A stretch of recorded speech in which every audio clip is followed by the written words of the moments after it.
बिस्मिल्लाहिर्रहमानिर्रहीम। अस्सलाम वालेकुम। कैसे आप सब लोग? अल्हम्दुलिल्लाह मैं भी बिल्कुल ठीक हूँ। दुआ वो वाहिद अमल है जो तकदीर बदल सकता है। तो इसी बात से रिलेटेड आज मैं आपको एक बहुत ही खूबसूरत वाक़या आप लोगों के साथ शेयर करने जा रही हूँ। तो ये वाक़या है हज़रत मूसा अलैहिस्सलाम का और एक बांझ औरत का। जैसा कि आप सब जानते हैं, हज़रत मूसा अलैहिस्सलाम अल्लाह ताला के बहुत ही जलीलुल कद्र बुज़ुर्ग हैं, पैगम्बर हैं अल्लाह ताला के, और ये वो वाहिद बुज़ुर्ग हैं जिनको शर्फ़ कलाम खुदाबंदी हासिल है। यानी अल्लाह ताला के पास कोहे तूर पर जाकर हज़रत मूसा अलैहिस्सलाम कलाम किया करते थे। तो एक दिन का ज़िक्र है कि हज़रत मूसा अलैहिस्सलाम अल्लाह ताला से कलाम करने जा रहे थे, तो रास्ते में एक औरत उन्हें नज़र आई जो कि बेसाख्ता रो रही थी और बहुत ही ज़्यादा गिरियाज़ारी कर रही थी, बहुत परेशान हालत में थी। तो हज़रत मूसा अलैहिस्सलाम बहुत ही नरम दिल थे, तो उन्होंने क्या किया कि उसके पास रुक गए और जाके उससे पूछा कि तुम्हें क्या मसला है, तुम क्यों रोती हो। उसने बताया कि मेरे यहाँ औलाद नहीं होती और कितने ही बरसों से मेरे यहाँ औलाद नहीं है। इस बात पे मुझे ताने मिलते हैं, मुझे लोग बहुत बातें सुनाते हैं, मैं बेइंतहा परेशान हूँ। आप अल्लाह के प्यारे नबी हैं, अल्लाह से कलाम करते हैं, तो क्या आप मेरी खातिर अल्लाह के आगे सवाल करेंगे? चूँकि वो बहुत नरम दिल थे और अल्लाह के बंदों से बहुत प्यार करने वाले थे, तो उन्होंने कहा ज़रूर, जब मैं अल्लाह से हम कलाम हूँगा तो मैं ज़रूर तुम्हारी फरियाद अल्लाह के आगे रखूँगा।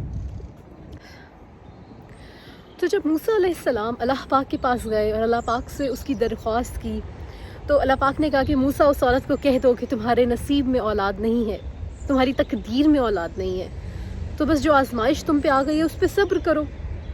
तो जब वापस आए तो वो औरत बड़ी ही बेसब्री से आपका इंतज़ार कर रही थी। हज़रत मूसा अलैहिस्सलाम ने बड़े ही दुख के साथ, बड़े ही परेशानी के साथ उसको बताया कि तुम्हारे तो नसीब में औलाद नहीं है, अल्लाह पाक ने मुझे ये कहा है, तो तुम सब्र करो। अल्लाह की मर्ज़ी होती है, जिसको वो चाहे औलाद दे, जिसको वो चाहे ना दे, जिसको चाहे बेटियाँ दे, जिसको चाहे बेटा दे, जिसको चाहे दोनों दे, जिसको चाहे कुछ भी ना दे। ये सुनकर वो बहुत रोई, बहुत परेशान हुई और आप इसको तसल्ली के कलिमात कहकर वहाँ से चले गए, क्योंकि अल्लाह पाक का हुक्म था, अल्लाह पाक ने कह दिया था कि ये सब तो तकदीर में लिखा है।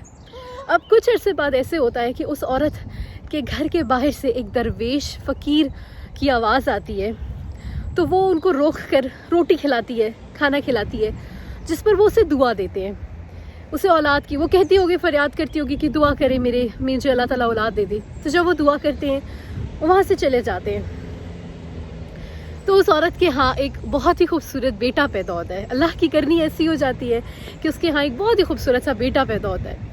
तो अब ये होता है कि जब मूसा अलैहिस्सलाम को ये बात पता चलती है तो वो बड़े हैरान होते हैं, बहुत ज़्यादा हैरान होते हैं। तो जब मूसा अलैहिस्सलाम को ये बात पता चलती है तो वो बहुत ज़्यादा हैरान होते हैं। तो वो डेफिनेटली अल्लाह ताला के पास जाते हैं, अल्लाह ताला से पूछते हैं कि अल्लाह पाक, जब मैंने आपसे पूछा था तो आपने कहा कि उस औरत की तकदीर में औलाद है ही नहीं, और अब आपने उसको इतना खूबसूरत सा बेटा नवाज दिया। तो अल्लाह पाक ने कहा कि हाँ, मैं तुम्हें इस बात का जवाब दूंगा, लेकिन उससे पहले मेरी एक शर्त है, तुम जाओ और मुझे जाकर इंसानी गोश्त ला कर दो कहीं से। अब ह्यूमन फ्लैश अल्लाह पाक ने मांग लिया हज़रत मूसा अलैहिस्सलाम से। तो वो बड़े ही हैरान हुए, बड़े ही परेशान हुए कि मैं कैसे जो है वो लेकर आऊँगा ह्यूमन फ्लैश। खैर वो चले गए, जाके अपनी बस्ती वालों में ऐलान किया, अल्लाह ताला की सारी बात बताई कि अल्लाह पाक ने फरियाद की है, सॉरी। उन्होंने जाके कहा कि अल्लाह पाक ने कहा है, तो आप में से कौन देने को तैयार? तो बड़े ही लोग हैरान भी हुए, परेशान भी हुए, बड़े डर भी गए। हम इंसान है ना, हम बड़ा डर जाते हैं। तो किसी भी इंसान ने उन्हें गोश्त नहीं दिया। कौन वो छुरी लेकर अपने आप को कट करके वो दे गोश्त? तो अब होता ऐसे है कि हज़रत मूसा अलैहिस्सलाम वापस अल्लाह पाक के पास जा रहे होते हैं, क्योंकि वो तो मायूस हो चुके होते हैं कि उनको तो कोई इंसान गोश्त दे नहीं रहा होता। तो अब ये होता है कि जैसे ही वापस जा रहे होते हैं तो उन्हें रास्ते में वो बुज़ुर्ग दरवेश मिलता है, वही वाला बुज़ुर्ग मिलता है जिसने उस औरत को दुआ दी थी। ये तो ये बात नहीं जानते थे, लेकिन ये अपनी आखिरी कोशिश करने के लिए उसके पास जाते हैं, उसको कहते हैं कि इस तरह अल्लाह पाक ने मुझे ह्यूमन फ्लैश लाने का कहा है, तो क्या आप मुझे देंगे? तो उन्होंने कहा मैं हाजिर हूँ, मेरे अल्लाह ने मांगा है तो मैं हाजिर हूँ। वो छुरी लेकर अपना बॉडी पार्ट का एक फ्लैश काट कर उन्हें दे देते हैं। हज़रत मूसा अलैहिस्सलाम जब वहाँ से जाने लगते हैं तो वो पीछे से आवाज़ देते हैं उनको कि ए मूसा, क्या पता मेरे अल्लाह को गर्दन का गोश्त चाहिए हो, तो वो थोड़ा सा गर्दन का भी काट के उन्हें दे देते हैं। फिर जब वो जाने लगते हैं तो वो कहते हैं کہ موسیٰ کیا ہوتا ہے میرے اللہ کو میری ٹانگ کا گوشت چاہیے ہو. ایسے کرتے کرتے وہ اپنے ڈفرینٹ باڈی پارٹس کا گوشت کاٹ کر اس پلیٹ میں رکھ دیتے ہیں اور ان کو دے دیتے ہیں. موسیٰ علیہ السلام بڑے ہی حیران ہوتے ہیں, پریشان بھی ہوتے ہیں, لیکن وہ خیر اللہ پاک نے مانگا ہوتا ہے تو بڑے خوش بھی ہوتے ہیں دل و دل میں کہ میں لے کے جا رہا ہوں اللہ تعالیٰ کے لیے. اب جب وہ لے کے جاتے ہیں تو اللہ پاک تو رحیم ہے, کریم ہے, علیم ہے, وہ تو سب کچھ جاننے والے ہیں. لیکن وہ پھر بھی ہم موسیٰ علیہ السلام سے پوچھتے ہیں کہ موسیٰ تم یہ گوشت کہاں سے لے کر آئے ہو؟ تو موسیٰ علیہ السلام ساری انہیں سٹوری بتا دیتے ہیں کہ ایسے مجھے وہ بزرگ ملا تھا, میں نے اس سے مانگا, اس نے دے دیا, یوں یوں یوں. اب اللہ تعالیٰ نے موسیٰ علیہ السلام سے کیا کہا؟ اللہ تعالیٰ نے فرمایا کہ موسیٰ گوشت تو تمہارے پاس بھی تھا, تم بھی تو مجھے دے سکتے تھے. تھنک فار اے سیکنڈ, وہ پیغمبر, وہ نبی خدا, وہ بھی تو دے سکتے تھے, لیکن کیا ہوا؟ پھر اللہ پاک نے انہیں سمجھایا کہ موسیٰ وہ میرا بندہ جو میرے عشق میں پاگل ہے, جسے اپنی بھی ہوش نہیں, جس نے اپنی تکلیف کی پرواہ کیے بغیر مجھے گوشت کاٹ کے دے دیا, میرے لیے بھیج دیا, تو کیا میرا وہ بندہ جب مجھ سے سوال کرے گا, مجھ سے کوئی دعا کرے گا, تو میں وہ اس کی دعا قبول نہ کروں؟ تو تقدیر کے بدلنے پر جو چیز قادر ہے وہ ہے دعا. دعا اللہ کے فیصلے کو بدل دیتی ہے, دعا تقدیر کو بدل دیتی ہے. ہمیں کبھی مایوس نہیں ہونا چاہیے. میں بہت سارے ایسے لوگوں کو جانتی ہوں جن کو اللہ پاک نے شادی کے 15 20 سالوں کے بعد اولاد کی نعمتوں سے نوازا ہے.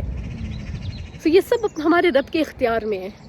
اللہ نے ہمیں صحت دی, اللہ پاک نے ہمیں رزق دیا, اللہ پاک نے ہمیں دولت دی, اللہ پاک نے ہمیں ہر آسائش دی. میری یہ بات بہت زیادہ امپورٹنٹ ہے یہاں پر کہ جب آپ رات کو سوتے ہیں اور آپ کو ایک نرم و ملائم بستر ملتا ہے, کھانے کے لیے اپنی مرضی کا کھانا ملتا ہے, تو پھر تو آپ کو اللہ کا شکر ادا کرنا چاہیے, بے شمار شکر ادا کرنا چاہیے. اللہ سے کبھی بھی نا امید مت ہوں, اللہ تعالیٰ سے کبھی بھی مایوس مت ہوں. اللہ پاک کہتے ہیں کہ میں تمہارے گمان کے مطابق تمہارے ساتھ معاملات کرتا ہوں. اللہ پاک سے اچھا گمان رکھیں اور پھر آپ کو صبر خود آ جائے گا. پھر جب کچھ نہیں ملے گا نا تو اللہ پاک آپ کو صبر تو لازمی دے دیں گے, آپ کو سکون دیں گے. ان دعاؤں کے صدقے آپ کی زندگی میں پتہ نہیں کتنے راستے اللہ پاک کھول دیں گے. اپنا بہت خیال رکھیے گا, مجھے دعاؤں میں یاد رکھیے گا. اللہ حافظ.